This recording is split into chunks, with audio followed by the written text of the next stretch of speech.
chipani kuchilimbe ni bantu wamene mungasenze nawo wamene wakumvererana. Kuli mawu yamene apitana kuli anzatu.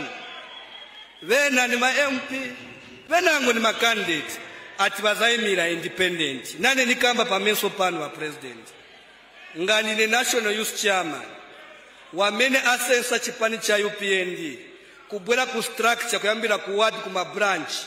Kufika up to pa province na pa national. Apitamo. Ndeni maila atafuna kwenda independent. Aikona yo ya. Your Excellency kulibe independent mu UPND. Nga umasenzera UPND nkala cheo kazipitiliza. Kulibe kushita file ini jade nga tilipo esema youth. Wose mwambela ma youth. Muzimai mwambela.